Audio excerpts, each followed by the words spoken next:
Then 10 years down the line ஒரு 2005-10 பார்த்தோம்னா நிறைய இன்ஜினியரிங் அண்ட் மெடிக்கல் கிராஜுவேட்ஸ் உள்ள வராங்க. ஸோ என் பேட்ச்லேயே பார்த்தோம்னா ஆல்மோஸ்ட் 70% ஆஃப் த ஸ்டூடெண்ட்ஸ் வந்து இன்ஜினியராக இருக்காங்க.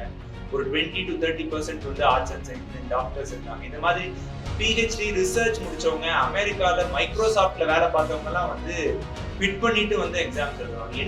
நம்ம வந்து ஒரு விஷயத்தை அடையணும் அப்படின்னா அந்த விஷயத்துக்கான அனைத்து திட்டமிடலையும் நம்ம சிறப்பாக செயல்பட்டா மட்டும்தான் நம்மளால அந்த விஷயத்தை அடைய முடியும். கடின உழைப்பு இல்லாம இந்த விஷயத்துல இந்த எக்ஸாம்ல சக்சீட் ஆகிறதுக்கான வாய்ப்புகளே கிடையாது. இந்த எக்ஸாமோட என்டையர் ப்ராசஸே 1 year, from prelims to interview 1 வருஷம். அதற்கு முன்னாடி மினிமம் 1 year படிக்கணும். மினிமம் 2 years நம்ம ஃபுல் ஃபிளெஜ்டா டெடிகேட்டடா இந்த எக்ஸாமுக்காக உட்கார்ந்து படிச்சா மட்டும்தான் நம்மளால இந்த எக்ஸாம் கிளியர் பண்ண முடியும். இதனை இவனால் இவன் முடிக்கும், அதனை அவன் கண் விடல். நிறைய ஃபெயிலியர்ஸ் நடக்கும் லைஃப்ல. வந்து ஒரு சக்சஸ் நடந்துச்சுன்னா அடுத்து ஒரு 10 ஃபெயிலியர் நடக்கும். 10 ஃபெயிலியருக்கு அப்புறம் உள்ள சக்சஸை எல்லாரும் பார்ப்பாங்க. அந்த 10 ஃபெயிலியரை யாருமே பார்க்க மாட்டாங்க இந்த உலகம். இவர் இதை பண்ணாரு, இவர் இதை ஜெயிச்சாருன்னு இல்லை. அதற்கு பின்னாடி அவர் எவ்வளவு தடவை முயற்சி பண்ணி அதை ஜெயிச்சிருக்காருங்கிற விஷயத்தை தான் நம்ம பார்க்கணும். இந்த வளர்ச்சி பாதையில போய் கொண்டிருக்கிற நாட்டுக்கு மிக மிக முக்கியமான இன்றியமையாத சொத்துக்கள்னா தங்கமோ வைரமோ பெரிய பெரிய கரன்சி ரிசர்வ்ஸோ அதெல்லாம் கிடையாது. நீங்க தான் மாணவர்கள் தான் ரொம்ப ரொம்ப முக்கியமான ஒரு சொத்து. News paper reading will be the biggest asset for you. அது வந்து ஒரு வெல் இன்ஃபார்ம்டு சிட்டிசனா அவங்கள மாற்றும். உங்களோட கண்ணோட்டம் நீங்க சமுதாயத்தை நார்மல் சிட்டிசனா பாக்குறதுக்கும் இந்த மாதிரி யூபிஎஸ்சி ப்ரிப்பேர் பண்றப்ப உள்ள கண்டென்ட்ஸ்லாம் தெரிஞ்சுட்டு நீங்க பாக்குறதுக்கும் நிறைய வித்தியாசங்கள் இருக்கும்.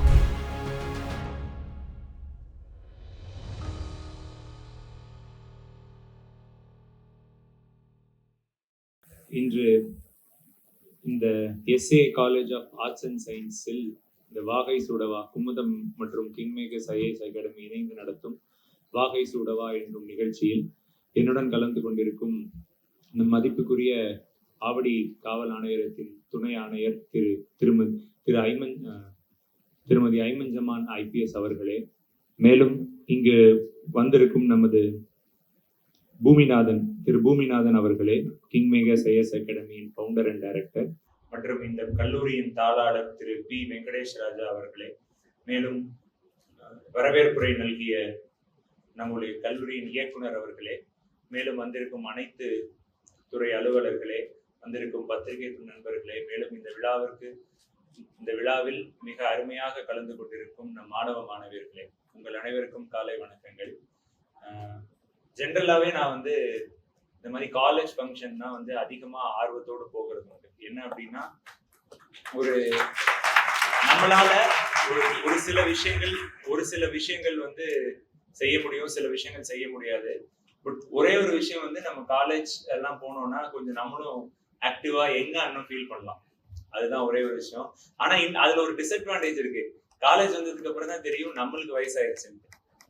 பட் ஸ்டில் இந்த மாதிரி ஒரு யங் க்ரௌட பார்க்கும்போது நம்மளுக்கு நிறைய காலேஜ் போகும்போது என்னன்னா நிறைய அவங்களோட ரிசர்ச் எல்லாம் போவேன். ஸோ போறப்போ நம்ம படிச்சதுக்கும் இப்ப படிக்கிறதுக்கும் நிறைய என்னென்ன வித்தியாசங்கள் இருக்கு, என்னென்ன மாதிரி புது புது ஆப்பர்ச்சுனிட்டிஸ் அவங்க கத்துக்கிறாங்க, நிறைய லேப்ஸ் நிறைய ஒர்க் ஷாப்ஸ் எல்லாம் பாக்குறப்போ இப்படி எல்லாம் புதுசா மக்கள் பண்றாங்களா, இவ்வளவு விஷயங்கள் வந்து மாணவர்கள் இந்த ஏஜ்லயே பண்ணிட்டு இருக்காங்களா அப்படின்ட்டு ஆச்சரியமா நிறைய கல்லூரிகள்ல நான் பார்த்தது உண்டு. அதே மாதிரி இங்க இருக்கிற மாணவ எஸ்பெஷலி நான் ஐஏஎஸ் ஐபிஎஸ் சம்பந்தமா நிறைய விஷயங்கள் நான் போகும்போது அவங்களுக்கு மோட்டிவேஷனா இருக்கிறத விட நம்மளுக்கு ஒரு இன்ஸ்பைரிங் இதா இருக்கும். ஏன்னா நிறைய பேரோட கதைகள் கேட்கிறப்போ, நிறைய மாணவர்களோட அந்த ஒரு அயராத உழைப்பை பாக்குறப்போ நம்மளுக்கும் ஒரு உத்வேகம் இருக்கும். நம்ம அடுத்து நம்ம வாழ்க்கையில என்னென்ன பண்ணணும் அப்படிங்கிற ஒரு விஷயம். அது மாதிரிதான் முக்கியமா இன்னைக்கு வந்து நம்ம ஒரு முக்கியமான ஒரு நிலையில இருக்கோம். என்னன்னா, நம்ம இந்த பொது தேர்வுகள், இந்த போட்டி தேர்வுகள் அப்படிங்கிறது வாழ்க்கையில ஒரு இன்றியமையாத விஷயம். எல்லாருமே ஒரு பள்ளி முடிச்சு கல்லூரி முடிச்சு அந்த கல்லூரி படித்துட்டு இருக்கிறப்பவே இந்த மாதிரி போட்டி தேர்வுகள்ல அதிகமான இளைஞர்கள் இன்னைக்கு இந்த அரசு போட்டி தேர்வுகள்ல ஆர்வத்தை காட்டிட்டு இருக்காங்க. அது வந்து சமுதாயத்துக்கு ரொம்ப ரொம்ப நல்ல விஷயம். ஏன்னா பல்வேறு பேக்ரவுண்ட்ல இருந்து வராங்க. முன்னாடி பார்த்தோம்னா ஒரு சில பேக்ரவுண்ட்ல இருந்து வரவங்க மட்டும்தான் ஐஏஎஸ் ஐபிஎஸ் எக்ஸாம்ஸ் எழுதுவாங்க. ஒரு 20-30 வருடங்களுக்கு முன்னாடி பார்த்தோம்னா அக்ரி கிராஜுவேட்ஸ் தான் நிறைய எழுதுவாங்க. Then arts and science, arts படிச்சவங்க மட்டும்தான், ஹியூமானிட்டிஸ் பேக்ரவுண்ட் இருக்கிறவங்க மட்டும்தான் ஐஏஎஸ் ஐபிஎஸ் எழுதுவாங்க, மற்ற யாரும் எழுத மாட்டாங்க அப்படிங்கிற ஒரு நோஷன் இருக்கும். தென் 10 இயர்ஸ் டவுன் த லைன், ஒரு 2005-10 பார்த்தோம்னா நிறைய இன்ஜினியரிங் அண்ட் மெடிக்கல் கிராஜுவேட்ஸ் உள்ள வந்தாங்க. ஸோ என் பேட்ச்லேயே பார்த்தோம்னா ஆல்மோஸ்ட் 70% ஆஃப் த ஸ்டூடெண்ட்ஸ் வந்து இன்ஜினியரா இருந்தாங்க. ஒரு 20 to 30% வந்து arts and science, then doctors இருந்தாங்க. இந்த மாதிரி பிஹெச்டி ரிசர்ச் முடிச்சவங்க, அமெரிக்கால மைக்ரோசாஃப்ட்ல வேலை பார்த்தவங்க எல்லாம் வந்து குவிட் பண்ணிட்டு வந்து எக்ஸாம்ஸ் எழுதுவாங்க. என்ன அப்படின்னா இந்த சர்வீஸோட ஒரு சாம். ஏன் இந்த சர்வீஸ்க்கான ஒரு சாம்? நிறைய வேலைகள் இருக்கு, நிறைய விஷயங்கள் இருக்கு. ஏன் இந்த போட்டித் தேர்வுகள் முக்கியமா ஐஏஎஸ் ஐபிஎஸ் மேல ஒரு பெரிய சாம் இருக்குன்னா, டைரக்டா பீப்புள்கிட்ட இன்டராக்ட் பண்ற துறைகள். ஸோ ஐஏஎஸ் இருக்கட்டும், ஐபிஎஸ் இருக்கட்டும், டைரக்டா அன்றாடம் மக்களோடு மக்களா இருந்து மக்களுக்கான தேவைகளை செய்யற பணிகள் வந்து இந்த அரசு பணிகள். இதற்காகத்தான் இந்த பணிகளோட ஒரு மக்கள் மாணவர்கள் வந்து அதிகமா இதுல ஈடுபட்டு இருக்காங்க. இது மட்டும் இல்லாம இந்த தலைப்பு வந்து எனக்கு ரொம்ப ரொம்ப பிடிச்சிருந்துச்சு. வாகை சூடவா.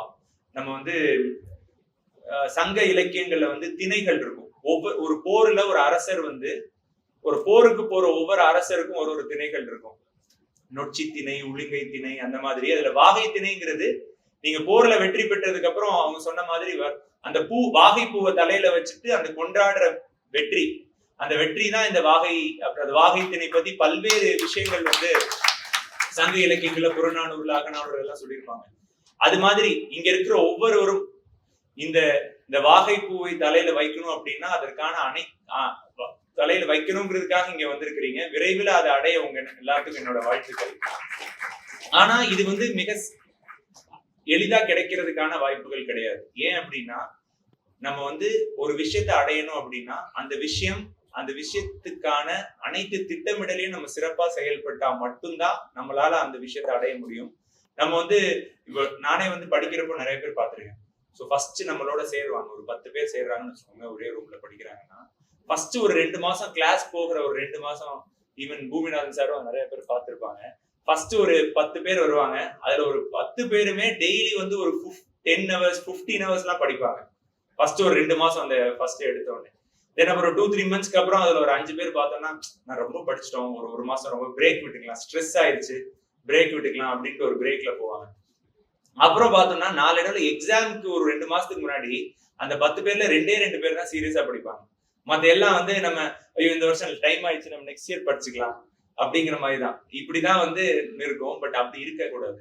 நீங்க ஒரு விஷயத்தை அடையணும், இந்த விஷயம் எனக்கு வேணும் அப்படின்னா அந்த விஷயத்துக்கு அடையிறதுக்கான அத்தனை திட்டமிடலையும் நம்ம வந்து கரெக்டா செய்யணும். அதுக்கப்புறம் வெற்றி தோல்விங்கிறது நம்ம கையில இல்லை. நம்மளுக்கான விஷயம், இப்ப சில பேர் ஃபர்ஸ்ட் அட்டெம்ப்ட்ல எடுக்கலாம், செகண்ட் அட்டெம்ப்ட்ல எடுக்கலாம், ஏன் ஃபைனல் அட்டெம்ப்ட் கூட கிளியர் ஆகலாம். பட் ஃபர்ஸ்ட் அட்டெம்ப்ட்ல கிளியர் ஆனவங்க எல்லாம் அறிவாளி, லாஸ்ட் அட்டெம்ப்ட் கிளியர் பண்ணவங்க எல்லாம் கொஞ்சம் அறிவு கம்மியானவங்க கிடையவே கிடையாது. அது எல்லாமே நீங்க உங்களோட திட்டமிடலை, உங்களோட ஃபுல்லஸ்ட் பொட்டன்ஷியல்ல நீங்க கொடுக்குற விதத்தை கொடுத்ததுக்கு அப்புறம் தென் அதுக்கப்புறம் நடக்கிறது next thing. So I how did my best அப்படின்னு நீங்க எப்ப நினைக்கிறீங்களோ அதுதான் உங்களோட வெற்றி. நீங்க ஃபைனல் வெற்றி பெறது வந்து 1 வருஷம் தள்ளி போலாம், 2 வருஷம் தள்ளி போலாம், அதை பத்தி யோசிக்காதீங்க. பட் ஃப்ரம் காலேஜ், இப்ப இங்க காலேஜ்ல படிக்கிறீங்க, நீங்க பண்ற ஒவ்வொரு ப்ராஜெக்ட்ல இருக்கட்டும், இல்ல நீங்க ஃபைனலா சேர போற எக்ஸாம்ஸா இருக்கட்டும், எல்லாத்துலயுமே நம்மளோட 100% உழைப்பை வந்து கொடுக்கணும். ஸோ ஹார்ட் ஒர்க்குக்கு என்னைக்குமே சப்ஸ்டியூட் கிடையாது. இந்த கடின உழைப்புங்கிறது எப்பவுமே உண்மை. நிறைய பேர் வந்து வேரியஸ் ஃபீல்டுல இருந்து இந்த எக்ஸாம்ஸ் எழுதுவாங்க, எக்ஸாம்ஸ் கிளியர் பண்ணுவாங்க. இப்போ சில பேர் வந்து 2 மணி நேரத்துல சில சப்ஜெக்ட்ஸ் படிச்சிருவாங்க. சில பேருக்கு அதே சப்ஜெக்ட் படிக்கிறதுக்கு ஒரு 8 hours ஆகும். இது ஒவ்வொருத்தரோட நாலேஜ் கெப்பாசிட்டி, ஒவ்வொருத்தரோட இன்பைபிங் கெப்பாசிட்டி எல்லாமே வேரி ஆகும். பட் ஆனா அவங்க எல்லாத்தையும் காமனா இருக்கிற ஒரே ஒரு விஷயம் கடின உழைப்பு. கடின உழைப்பு இல்லாம இந்த விஷயத்துல, இந்த எக்ஸாம்ல சக்சீட் ஆகிறதுக்கான வாய்ப்புகளே கிடையாது. அதனால அதை வந்து நம்ம வந்து கண்டிப்பா வச்சுக்கணும். தென் இந்த ஜேர்னில உள்ள போறீங்க அப்படின்னா, இந்த journey will always be very long. The journey is always tiring. எதுவுமே விரைவில் கிடைச்சிடாது, எளிதில் கிடைச்சிடாது. அதற்கான மனசை வந்து நம்ம எப்பவுமே ஒருநிலைப்படுத்திக்கணும், அந்த மனசை திடப்படுத்திக்கணும். ஏன்னா எக்ஸாமோட என்டையர் ப்ராசஸே 1 year, from prelims to interview 1 வருஷம். அதற்கு முன்னாடி மினிமம் 1 year படிக்கணும். ஸோ மினிமம் 2 years நம்ம ஃபுல் ஃபிளெஜ்டா, டெடிகேட்டடா இந்த எக்ஸாமுக்காக உட்காந்து படிச்சா மட்டும்தான் நம்மளால இந்த எக்ஸாம் கிளியர் பண்ண முடியும். அதற்கப்புறம் ஒவ்வொரு வருஷமும் வந்து ஆட் ஆயிட்டே போகும். அதனால நீங்க வந்து படிச்சிடலாம், செமஸ்டருக்கு படிக்கிற மாதிரி நைட் படிச்சுட்டு மறுநாள் காலையில் எக்ஸாம் எழுதுறது கிடையாது. It's all going to be a big journey. அதே மாதிரி நினைக்கிறப்பவே வந்து நான் குரூப் 4 எழுதுவேன்னு நினைக்கூடாது. எடுத்தோடனே நான் சில பேர் கேட்பேன், என்ன படிக்கிறீங்க? குரூப் 4. ஏன்பா குரூப் 4? இல்ல சார், நம்மளுக்கு அது போதும், அதுக்கு மேல. அப்படி இல்லை, நீங்க படிக்கிறப்பவே ஹையஸ்ட் போட்டு இப்போ மினிமம் குரூப் 1 ஆர் யூபிஎஸ்சி இந்த லெவலுக்கு படிக்க ஆரம்பிங்க. அப்புறம் உங்களோட நீங்க எப்படி ட்ரை பண்றீங்க, எப்படி உங்களுக்கு செட் ஆகுது அப்படிங்கறத பார்த்துட்டு முடிவு பண்ணிக்கலாம். எடுத்த உடனே தயவு செஞ்சு குரூப் 4 நிறைய பேர் நான் பாத்திருக்கேன். சார் நான் குரூப் 4 போதும் சார், எனக்கு அந்த ஜூனியர் அசிஸ்டன்டே போதும் அப்படிலாம். Dream, you have to always dream big. So either you achieve or not achieve, it's not a big thing. Participating and trying and attempting is the biggest thing which any human being can do. So அதுதான் ரொம்ப. அதே மாதிரி நம்ம madam Ayman Jamal IPS அவர்கள் இருக்காங்க. So she is one of the example for women, because women in uniform service is always a prestige, right? So and she is very brave.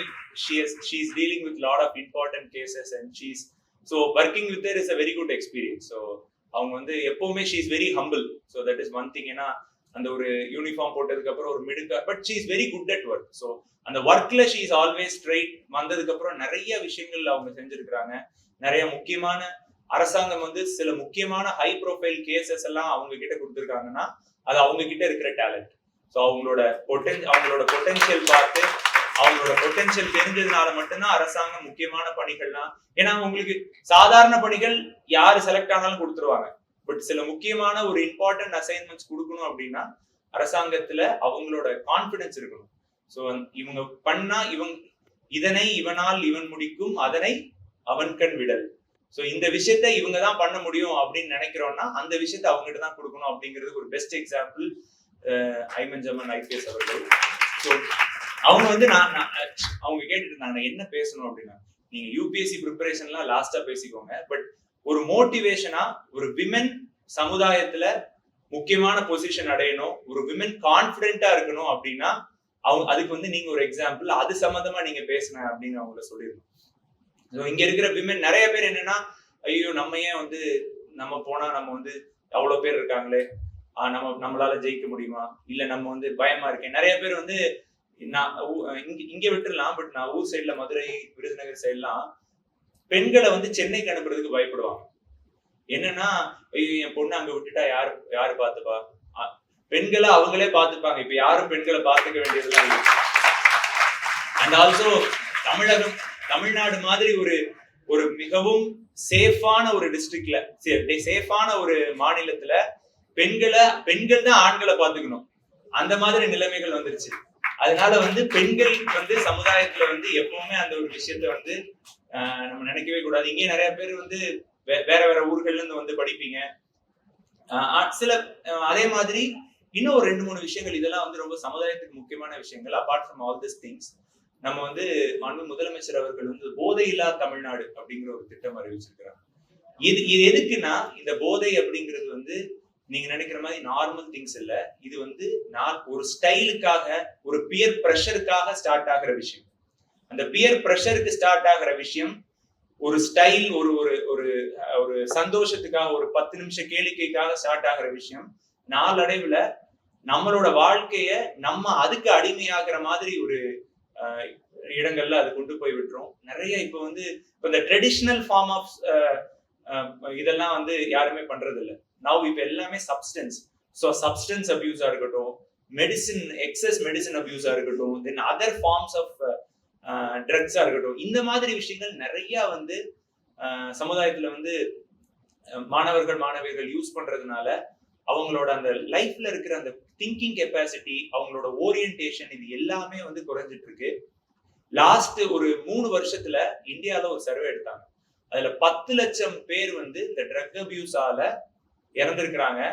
அதுல more than 15,000 people they died because of suicide. So the suicide is only due to the drug abuse. The drug abuseல இன்டென்சிவா அவங்க அதுல addict ஆகுறப்ப என்ன ஆகுதுன்னா, நாளடைவுல சில நாள் அது கிடைக்காதப்போ அதோட ஓவர் அதுல நம்ம வந்து ஓவர் பொட்டன்ஷியலா நம்ம அந்த ஓவரா அதுல வந்து இன்வால்வ் ஆகுனதுக்கு அப்புறம் அதுல இருந்து நம்மளால வெளியில வர முடியல. நம்மள ஒரு சின்ன சின்ன ஃபெயிலியர்ஸ் கூட அஃபெக்ட் பண்ணும். நம்மளால அந்த ஒரு திடமா நம்ம மனசுல ஒருநிலைப்படுத்தி நிறைய ஃபெயிலியர்ஸ் நடக்கும் லைஃப்ல. வந்து ஒரு சக்சஸ் நடந்துச்சுன்னா அடுத்து ஒரு 10 ஃபெயிலியர் நடக்கும். 10 ஃபெயிலியருக்கு அப்புறம் உள்ள சக்சஸ எல்லாரும் பார்ப்பாங்க. அந்த 10 ஃபெயிலியரை யாருமே பார்க்க மாட்டாங்க இந்த உலகம். இவர் இதை பண்ணாரு, இவர் இதை ஜெயிச்சாருன்னு இல்ல. அதற்கு பின்னாடி அவர் எவ்வளவு தடவை முயற்சி பண்ணி அதை ஜெயிச்சிருக்காருங்கிற விஷயத்தை தான் நம்ம பார்க்கணும். சோ அந்த ஜெயிச்சது வந்து ஈஸி, ஓகே. அது வந்து ஒரு டிப் ஆஃப் ஐஸ்பர்க் மாதிரி. அந்த அந்த ஐஸோட முழு பொட்டன்ஷியல் கடல் கீழே இருக்கும். அந்த அந்த பொட்டன்ஷியலை தான் நம்ம பார்க்கணும். அது மாதிரி தான் உங்களோட ஃபுல் பொட்டன்ஷியலை கொஞ்சம் கொஞ்சமா கரைக்கிறது இந்த போதையோட வேலை. தயவு செஞ்சு அதனால என்னோட ஒரு humble request for all of you, இது வந்து காலேஜ்லயோ ஸ்கூல்லயோ நம்ம ஒரு சரி இப்ப சும்மா ட்ரை பண்ணுவோம் அப்புறம் விட்டுறலாம் அப்படிங்கிற ஒரு நோக்கத்துக்காக தயவு செஞ்சு இதை போக வேண்டாம். நம்ம இந்தியா வந்து ஒரு மிகவும் வளர்ச்சி பாதையில போய் கொண்டிருக்கிற ஒரு நாடு. இந்த வளர்ச்சி பாதையில போய் கொண்டிருக்கிற நாட்டுக்கு மிக மிக முக்கியமான இன்றியமையாத சொத்துக்கள்னா தங்கமோ வைரமோ பெரிய பெரிய கரன்சி ரிசர்வ்ஸோ அதெல்லாம் கிடையாது, நீங்க தான். மாணவ மாணவியர்கள் தான் ரொம்ப ரொம்ப முக்கியமான ஒரு சொத்து. ஸோ இந்த மாணவ மாணவியர்களோட பொட்டன்ஷியல் எப்படி இருக்குமோ அதை பொறுத்து தான் ஒரு நாடு, ஒரு ஒரு டெவலப்பிங் கண்ட்ரி, ஒரு டெவலப்டு கண்ட்ரியோட நெக்ஸ்ட் எக்கனாமிக்ஸ் இருக்கு. ஸோ நீங்க எல்லாம் சிறப்பா இந்த நாட்டுக்கு பல்வேறு வகைகள்ல நீங்க வந்து ஐஏஎஸ் ஐபிஎஸ் மட்டும் இல்ல, அது மாதிரி பல அரசு தேர்வுகள் இருக்கு, பல சயின்டிஸ்ட் தேர்வுகள் இருக்கு, பல விதமான விஷயங்களை நீங்க சமுதாயத்துல வந்து இணைந்து நீங்க செய்யணும். அதற்கு உங்களோட ஃபுல் பொட்டன்ஷியல் யூஸ் பண்ணணும்னா உங்களை வேற யாரும் இல்ல வேற எந்த பொருட்களோ உங்களை வந்து அடிமைப்படுத்தாம நீங்க ஃபுல் பொட்டன்ஷியலோட இருக்கணும்னா தயவு செஞ்சு இந்த கான்சென்ட்ரேட்டடா உழைப்பை மட்டும் நம்பி இருக்கலாம். அந்த உழைப்பு வந்து உங்களை எப்பவுமே கைவிடாது. அதே மாதிரி இன்னைக்கு நிறைய பேர் இதுல வந்து சிவில் சர்வீஸ் ப்ரிப்பேர் பண்ணணும்னு வந்திருக்கீங்க. ஸோ சிவில் சர்வீஸ் ப்ரிப்பேர் பண்றதுக்கான ஸ்டார்டிங் பாயிண்ட் நீங்க வந்து ஸ்கூல் புக்ஸ் படிக்க ஆரம்பிங்க. இப்பவே காலேஜ்ல இருக்கும்போது அப்பப்போ ஃப்ரீ டைம் இருக்கும்போது ஸ்கூல் புக்ஸ் படிக்க ஆரம்பிங்க. தென் ஃபியூ எக்ஸாம்ஸ் ட்ரை பண்ணி பாருங்க. எக்ஸாம்ஸ்னா ஃபுல் ஃபிளெஜ்டு இல்ல, சும்மா அந்த கொஸ்டின் பேப்பர்ஸ் வாங்கி ட்ரை பண்ணி பாருங்க. அதுல உங்களுக்கு என்ன பிடிச்சிருக்கு, எந்த ஆப்ஷனல் பிடிச்சிருக்கு, அதுக்கு எல்லாத்தையுமே சூஸ் பண்ணி நீங்க கல்லூரி முடிக்கிறதுக்கு முன்னாடி அதெல்லாம் சூஸ் பண்ணி ரெடியா வச்சுக்கிட்டீங்கன்னா தென் உங்களுக்கு டைம் வேஸ்ட் ஆகாது. அதே மாதிரி இன்னொரு முக்கியமான விஷயம், நீங்க சிவில் சர்வீஸ் படிக்கணும்னு முடிவு பண்ணிட்டீங்கன்னா தயவு செஞ்சு டெய்லி நியூஸ் பேப்பர் ரொம்ப ரொம்ப முக்கியம். அதே மாதிரி நியூஸ் பேப்பரை கடைசி பேஜ்ல இருந்து எடுக்கக்கூடாது. ஐபிஎல்ல என்னாச்சு, ஃபுட்பால் என்னாச்சுன்னு எடுக்கக்கூடாது, ஃப்ரண்ட் பேஜ்ல இருந்து படிக்கணும். நம்ம எப்பவுமே நியூஸ் பேப்பர் எடுத்தோடனே கடைசி பேஜ் தானே திருப்போம். இப்ப யாரும் நியூஸ் பேப்பர்ல ஐபிஎல் பாக்குறதுன்னு வச்சுக்கோங்க, எல்லாம் கிரிக் பஸ், ESPN இன்ஃபோ எல்லாம் அதுலதான் பாக்குறீங்க. பட் ஸ்டில் சோனி, இப்ப என்ன சோனியா, ஜியோ ஹாட் ஸ்டாரா, ஓகே, பரவாயில்ல. பட் அந்த பேஜ்ல இல்லாம ஃப்ரண்ட் பேஜ்ல இருந்து செய்திகள் என்னென்ன இருக்கு, ரொம்ப பியூர் பொலிட்டிக்கல் விஷயம் நீங்க படிக்க தேவையில்ல. பட் நீங்க ஃபர்ஸ்ட் பேப்பர் படிக்க ஆரம்பிக்கிறப்ப ஹிந்து, டைம்ஸ் ஆஃப் இந்தியா எல்லாம் படிக்க ஆரம்பிச்சீங்கன்னா ஃபர்ஸ்ட் படிக்க ஆரம்பிக்கிறப்ப உங்களுக்கு 3-4 hours ஆயிரும். அதுல என்ன சொல்றாங்கன்னு புரியாது, ஜிடிபினா என்னன்னு தெரியாது, ஜிஎன்பினா என்னன்னு தெரியாது, ஃபாரெக்ஸ் ரேஷியோனா, ஃபாரெக்ஸ் ரிசர்வ்னா என்னன்னு தெரியாது. இந்த மாதிரி விஷயங்கள் இருக்கும். அதெல்லாம் கொஞ்சம் கொஞ்சம் தெரிஞ்சு படிக்கிறதுக்கு உங்களுக்கு டைம் எடுக்கும். But after few years you believe me, the newspaper reading will be the biggest asset for you. அது வந்து ஒரு வெல் இன்ஃபார்ம்டு சிட்டிசனா அவங்கள மாத்தும். உங்களோட கண்ணோட்டம், நீங்க சமுதாயத்தை நார்மல் சிட்டிசனா பாக்குறதுக்கும் இந்த மாதிரி யூபிஎஸ்சி ப்ரிப்பேர் பண்றப்ப உள்ள கண்டென்ட்ஸ் எல்லாம் தெரிஞ்சுட்டு நீங்க பாக்குறதுக்கும் நிறைய வித்தியாசங்கள் இருக்கும். அது வந்து புது புது விஷயங்களை உங்களுக்கு கத்துக் கொடுக்கும், புது புது விஷயங்களை நீங்க தெரிஞ்சுக்கிறதுக்கு இருக்கும். அதே மாதிரி நீங்க மற்றவங்களுக்கு தெரியப்படுத்துறதுக்கும் அது வந்து யூஸ்ஃபுல்லா இருக்கும். ஸோ இதெல்லாம் ஸ்டார்டிங் பாயிண்ட், இதெல்லாம் பேசிக்கா பண்ணுங்க. இன்னொரு பல்வேறு விஷயங்கள். ஆனா ஒரே ஒரு விஷயம், இந்த என்டையர் ப்ரிப்பரேஷன்ல ஹார்ட் ஒர்க் நான் சொன்னேன். இன்னொன்னு consistency is very very important. நீங்க இன்னைக்கு 10 மணி நேரம் படிக்கலாம், நாளைக்கு 10 மணி நேரம் படிக்கலாம், அது அவசியம் இல்லை. இன்னைக்கு நீங்க 5 மணி நேரம் படிக்கிறீங்கன்னா இதே மாதிரி இந்த எக்ஸாம் முடிச்சு நீங்க ரிசல்ட் வந்து உங்க பேர் ஃபைனல் லிஸ்ட்ல வர வரைக்கும் அந்த கன்சிஸ்டன்சியை மெயின்டைன் பண்றவங்க மட்டும்தான் எனி எக்ஸாம்ஸ் லைஃப்ல எதுலனாலும் கிளியர் ஆக முடியும். அதை மட்டும் நீங்க எல்லாரும் மனசுல வச்சுக்கணும். இன்னைக்கு நான் பண்றேன், ஓகே, வெரி குட். பட் இதே மாதிரி நான் ஃபைனலா எனக்கு உங்களுக்கான ஒரு விஷயத்த நீங்க அடையிற வரைக்கும் அதை பண்றப்ப மட்டும்தான் உங்களால வந்து லைஃப்ல அச்சீவ் பண்ண முடியும். அண்ட் இங்க இருக்கிற அனைவரும் எல்லாருமே இன்னைக்கு ஒரு காலை வேளையில இவ்வளவு ஒரு பிரைட்டா ஒரு முக்கியமா நிறைய விஷயங்கள் கத்துக்கணுங்கிறதுக்காக இங்க வந்திருக்கீங்க. இன்னொன்னு, life is always easy, but it's always not easy also. Because ஏன்னா ஈஸி விஷயங்கள் சிலது இருக்கு, பட் சில விஷயங்கள் வந்து எப்பவுமே ஈஸியா இருக்காது.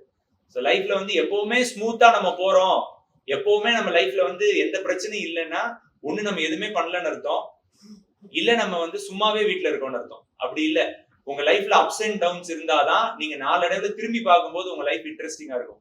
ஸோ இன்ட்ரெஸ்டிங்கான லைஃப் மட்டும்தான் என்னைக்குமே ஒரு சக்சஸ்ஃபுல் பர்சனோட லைஃபா இருக்கும். ஒரு ஸ்மூத் செயிலிங் போட்ல லைஃப் என்னைக்குமே போகாது. Life is always in rough patches.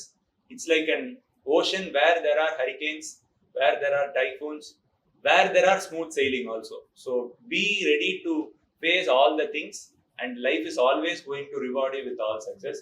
So Nandri, thank you so much for that.